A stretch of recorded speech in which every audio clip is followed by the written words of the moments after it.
Pinibigyan na nga siya ng chance. Dati umaangal sila na walang due process. Ngayon binibigyan sila ng due process. Pero bakit umiiwas pa rin sila? Mali na para sa amin yan. Ano ang iniiwasan nila? Malaking bagay yung walang TRO na inisyu. Because kung may inisyong TRO, we cannot even hold the hearing na on April 14, which is yung pinaka-schedule na nga for the reception of evidence sa determination of probable cause. So the fact na pinapa-comment lang muna, that's a good thing na hindi mapipigilan. Kasi yun naman talaga ang inaasahan namin. We are hoping that this time around, the Supreme Court will exercise judicial restraint. Na wag na sanang makialam, na wag na sanang pigilan pa uli itong ongoing impeachment proceedings kasi kailan pa natin mapapanagot yung dapat mapanagot. So this is a good thing na wala pa, but you can never tell because nga, of course, meron silang urgent prayer for the issuance of TRO and also preliminary injunction. So pwedeng hindi maka-issue ng, hindi muna mag-i-issue ng TRO, but there is always a possibility if we talk about within the realm of possibility na maaring pwede ring injunction na lang and not just TRO. But the very fact itself, tama yon, ay malaking bagay na sa amin yan para hindi na hadlangan dahil nga magsisimula na dapat sa April 14, that is Tuesday next week. And then kung na-issue na rin po yung court order allowing Ramil Madriaga to attend yung April 14 hearing po, ano po yung comment nyo on this? Well, that's a very good development because that was requested by the committee through the chairperson na ipa-appear sa Committee on Justice April 14 because that was sought for in the subpoena. That was part actually of my request for subpoena na papuntahin siya para i-authenticate, i-identify yung kanyang affidavit at dalhin kung ano pa man na mga ibang ebidensya o na meron siya at pwede siyang i-subject to clarificatory questioning. So malaking bagay din yan na inaksyonan kaagad ng RTC, the one handling the case against Mr. Madriaga. So ang sisiguraduhin na lang is yung he'll be provided with proper escort. And malamang ang NBI ang mag-escort. I'm sure that the proper officer of the House is already coordinating kanino man yung sa court, coordinating with the court, and coordinating also with the camp of Mr. Madriaga, for example, through his lawyer. Yes. And just this morning po, in-announce yung issuance ng more subpoenas, including for Attorney Michael Poa, tsaka yung NBI records po for yung investigation into threats made by the Vice President po. So ano po yung ina-expect natin sa April 14 hearing ngayon na nilalabas na nga po itong mga subpoena at ayun, inalaw na nga po si Madriaga? Of course, as you know, there are several grounds doon sa impeachment complaints, doon sa dalawang impeachment complaints na similar yung mga grounds. And therefore, request for subpoena ay inaksyonan last March 25. Kasi yung March 25, yun yung ground rules, yung pag-approve ng ground rules, saka yung pag-action, resolution ng mga request for subpoena. So it's but proper na yung Committee on Justice inaksyonan yon and lumabas na nga ito mga subpoena. So kung sa April 14, ang maaasahan is yung tungkol sa issue ng confidential funds, the misuse of confidential funds. The fact na ang mga pinasabina at nasabina nga for April 14 are yung, aside from Mr. Madriaga, ay yung kanyang notary public para i-authenticate din, i-identify yung kanyang affidavit executed November 29, 2025. Tapos yung kay Michael Poa, because meron siyang mga statements noon, may mga sinabi siya noong mga hearings before the Committee on Good Government and Public Accountability. And yung request for subpoena kay Attorney Michael Poa that was made by by Representative Tino. And then yung sa COA, yung mga related documents, all the submissions to COA doon sa mga nandun na ngayon sa sa Intelligence and Confidential Funds Audit Team, Audit Office, ICFAO, Intelligence Confidential Funds Audit Office of the COA, that's ICFAO. So si Attorney Camora, yung sinabi na, at marami-rami yung mga pinapaproduce sa kanyang mga documents related to the issue of the misuse and abuse of the confidential funds pertaining to the office of the Vice President and the office of the DepEd. So, and then yung pinasabi na rin yung archives, yung head nung or in charge of the archives unit or archives division of the House tungkol naman dun sa mga dokumento at mga records, mga recording, yung TSNs, yung mga naging proceedings noon before the Committee on Good Government and Public Accountability dahil yung mga naglabasa na yan ay nagsimula, ang mga naglabasa na yan tungkol sa confidential funds ay nagsimula dun sa mga proceedings na yan held during the last Congress. So based on the first set of resource persons summoned or invited through subpoena, ay ang tatalakayin sa April 14 ay yung issue of alleged misuse and abuse of confidential funds. And those are grounds number 1 and 2 doon sa 3rd or Saballa et al. Complaint. And kasama rin yan doon sa 4th or Cabrera complaint. Na parehong na-determine na sufficient in form, sufficient in substance, and sufficient in grounds. Kaya itong gagawin ng mga proceedings starting April 14 hanggang April 22 and 29 ay yung determination of probable cause. Kasi isipin din ho natin na yung determination of sufficiency in substance, in form, in substance, and also sa grounds, kasama na yan. Yan na yung mga initial stages sa pag-determine ng probable cause. Now, ito na yung pinaka-determination of probable cause. And therefore, kapag magdi-determine ng probable cause ang isang body, ang isang investigative body like the Committee on Justice as sa impeachment proceedings na yan, ay kailangan ng ebidensya. Kasi ano yung magiging basis ng determination of probable cause? And yung mismong rules of procedure in impeachment proceedings ay talaga namang malinaw nakasabi tungkol sa probable cause. If the committee finds by a vote of the majority of all its members that a probable cause exists on the basis of the evidence adduced before the committee, it shall submit with its report a resolution setting forth the articles of impeachment. So, yan ang magiging basihan ng determination of probable cause. Pero intindihin din natin, so I'm already covering several issues already, no? And I'm sure the others are actually listening. Ay tandaan natin na yung impeachment proceedings before the Committee on Justice and before the Senate later, ay ito, while it is not exclusively political in character, ito ay yung tinatawag na sui generis constitutional process. Primarily legal, but with political characteristics. At dahil legal nga siya, at it is akin or like an administrative case, ang resulta nito ay removal from office of the official being impeached. And then, it is akin to criminal cases because nga ay kailangan din ng evidentiary rules, di ba? And due process. Kaya yung hybrid hindi ito strictly na talagang bound na strictly by certain evidentiary standards.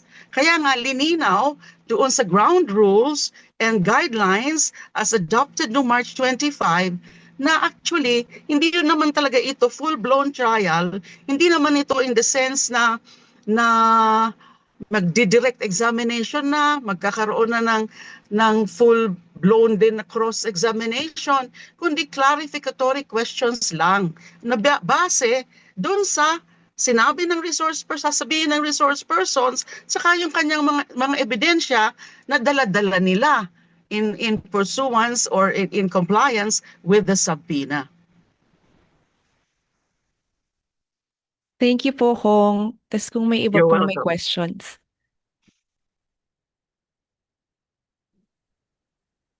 Kong, Hi, who Tina. will, Good hi po, good morning. morning. Kong, who will draft the reply to the SC? Is it the House and will be filed by Solgen, or Solgen will be the one who will draft it?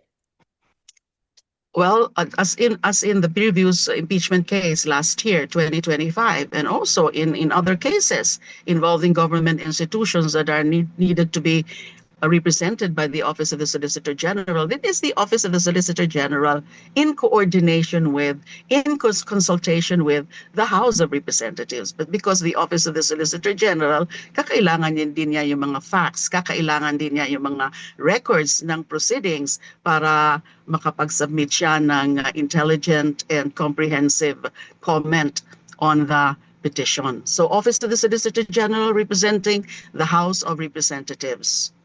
Yes. Kung yung sa sinabi po ng Supreme Court, may part doon na not necessarily giving due course to the petitions. What does that mean po? Well, that is actually a standard statement or wording ng isang resolution ng Supreme Court o the Supreme Court pag nagre-require ng comment.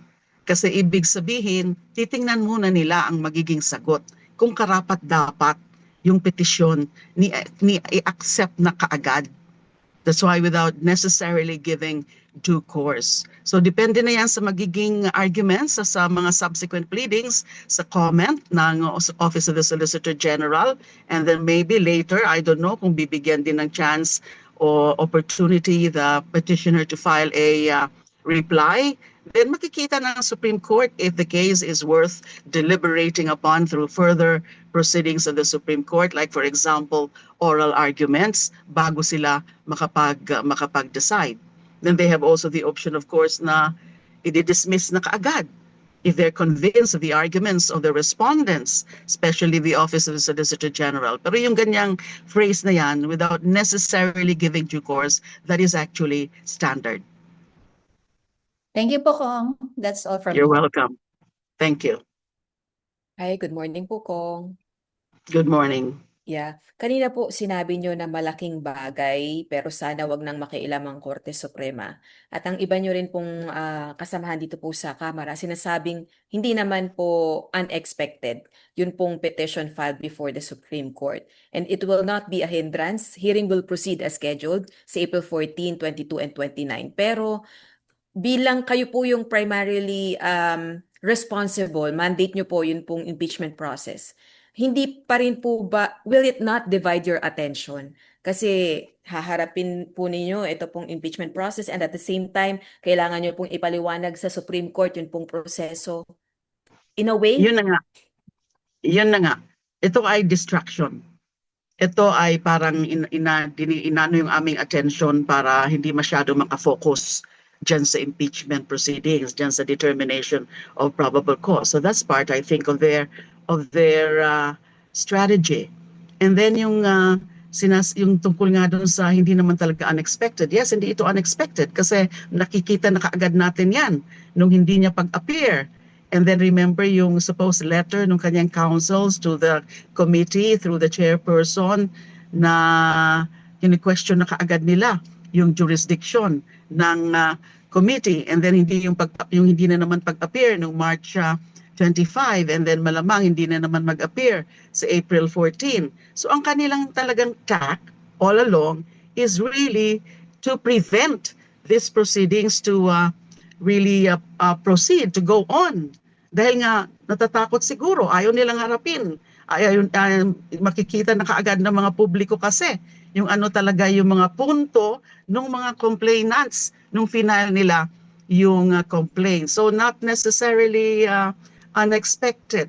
Dahil nga yun na yung nakikita nating track or tack nila na they will do everything that as may be available to them, mga supposed legal remedies available to them just to derail, delay, and altogether stop the impeachment proceedings. At siguro isa pang rason kung bakit kailangan si VP Sara na yung mag-file nung impeachment, yung petition before the Supreme Court through her lawyers, is that yung una kasing petition, yung Torion et al.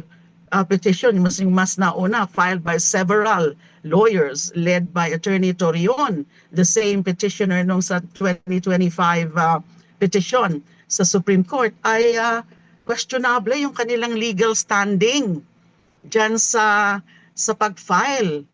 Kasi hindi naman sila yung talagang involved. So the taxpayer's suit, hindi basta-basta tinatanggap yung taxpayer's suit. They have to really prove na meron silang direct interest dyan sa kaso. So nakita siguro yan, lalo na ng mga abogado ni VP Sara, na may depekto yung unang petition na final nila Attorney Torion. Kaya kailangan nila ng panibagong petition na si VP Sara na mismo ang petitioner. But again, it's all about avoidance of accountability. Yan ang nakikita namin sa committee. Na pinibigyan na nga siya ng chance, dati umaangal sila na walang due process. Ngayon binibigyan sila ng due process. Pero bakit umiiwas pa rin sila? Mali na para sa amin yan. Ano ang iniiwasan nila?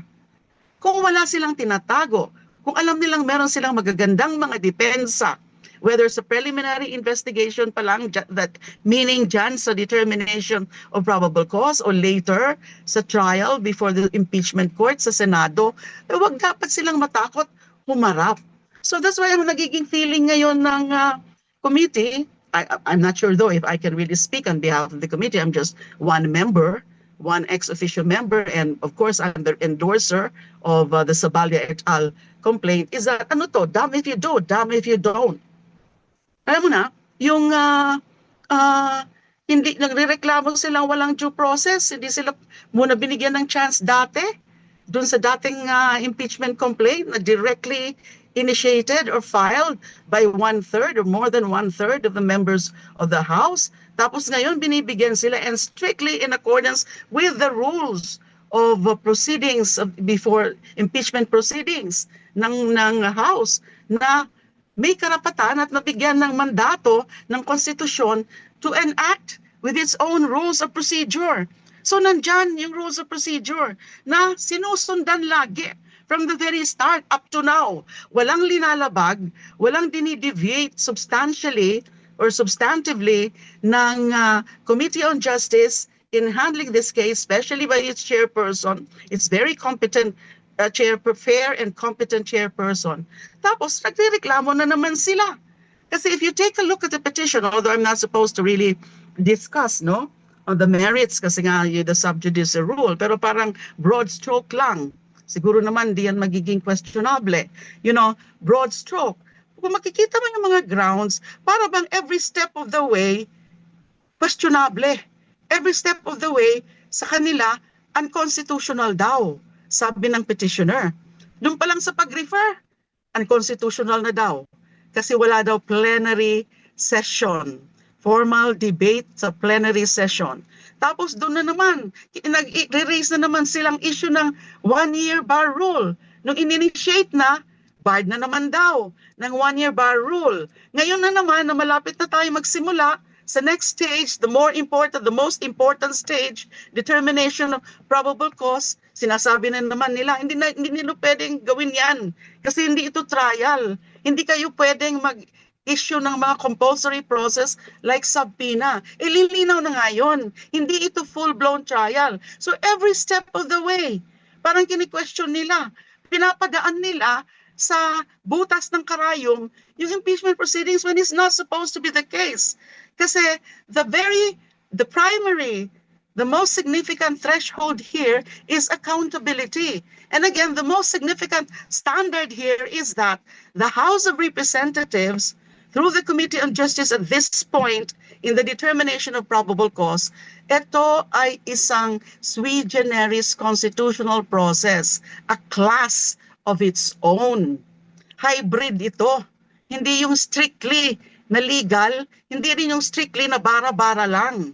Pero kailangan makita, at least man lang initially, yung mga ebidensya na makaka-determine talaga na an impeachable offense has been committed and that the respondent, VP Sara, is probably guilty of that impeachable offense. Yun ang threshold sa probable cause na meron parang some showing of the elements of the impeachable offense pero hindi pa yung pinaka full, complete, and definitive elements kasi yun i-establish sa Senado as an impeachment court. So ano to?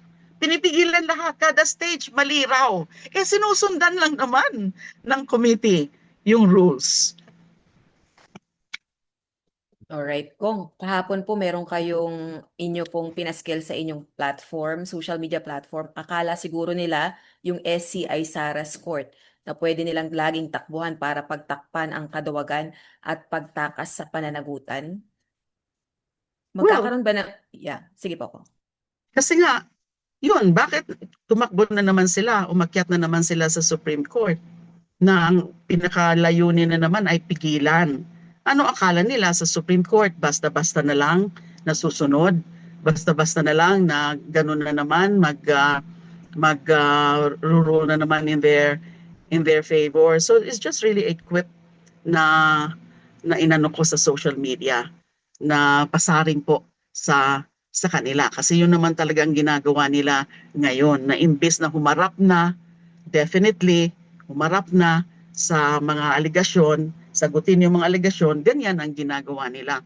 At basically na naman, predominantly na naman, technical na naman yung mga rine-raise nila.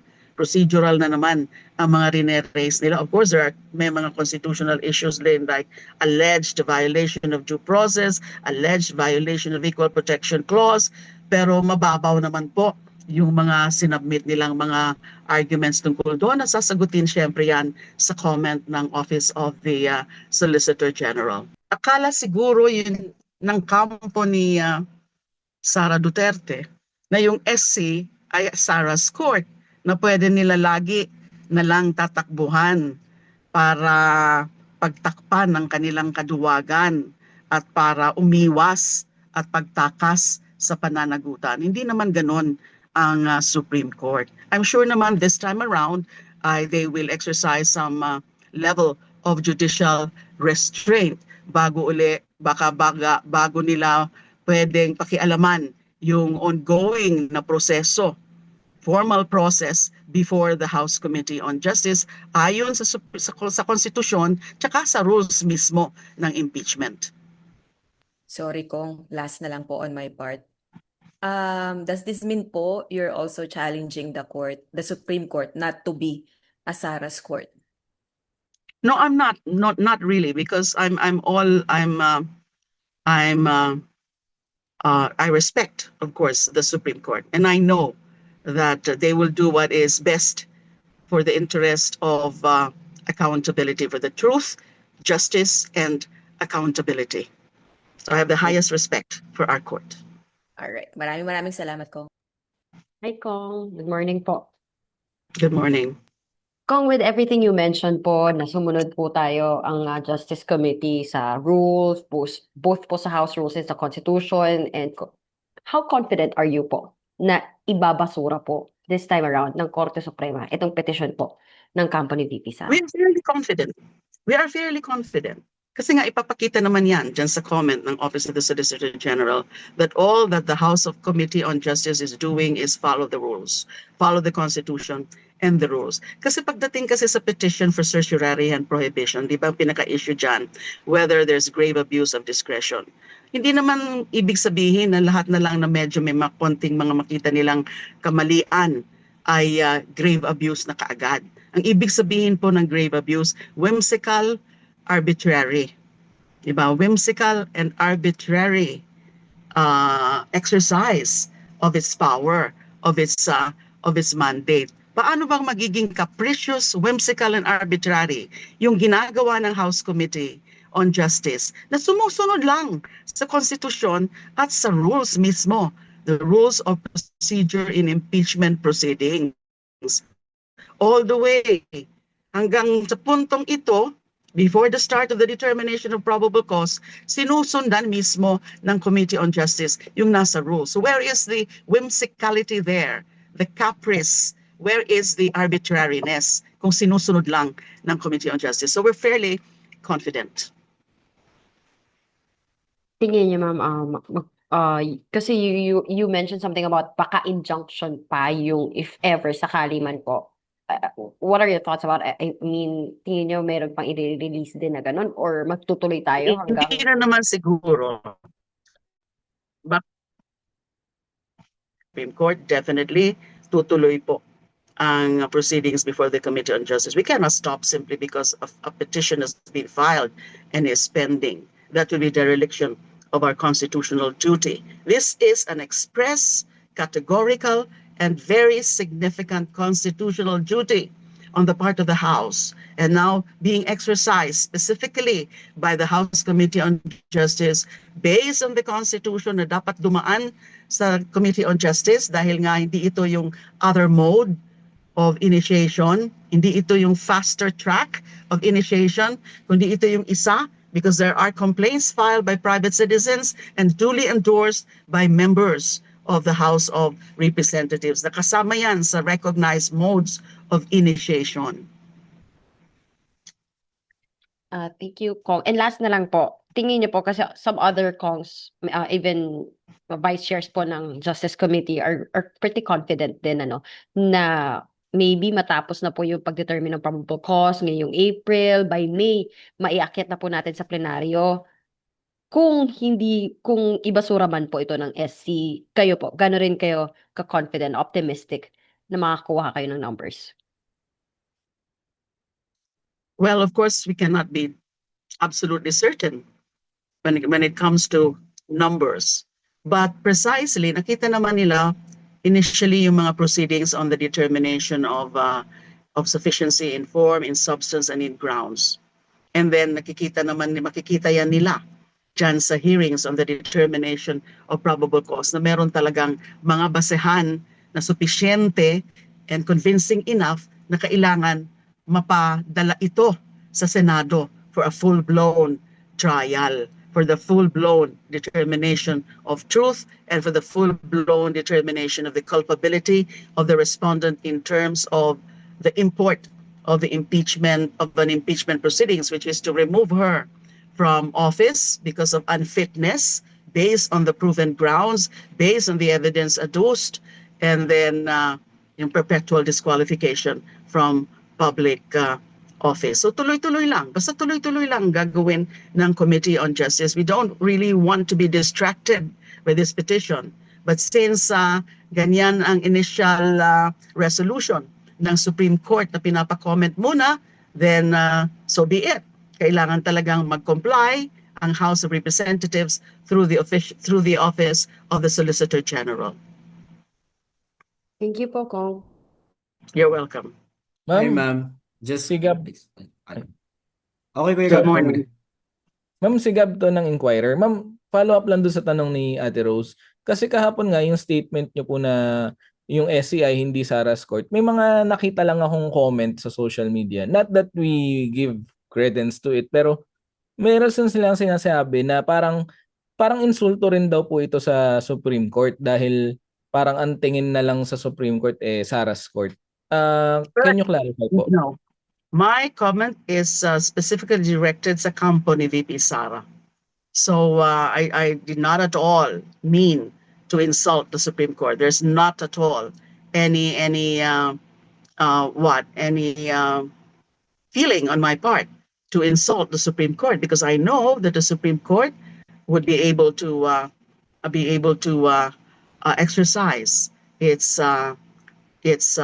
function, and the exercise of its function as the ultimate court is actually really to exercise also some judicial restraint na hindi basta-basta tinatanggap kapag hindi naman worth deliberating on. Especially so na umakyat na talaga sila ang kampo ni Sara, ni VP Sara, last year. So what is this? Ano na naman ito? Pinipigilan na naman. So no intention at all to insult the Supreme Court. It's just strictly directed at the camp of VP Sara.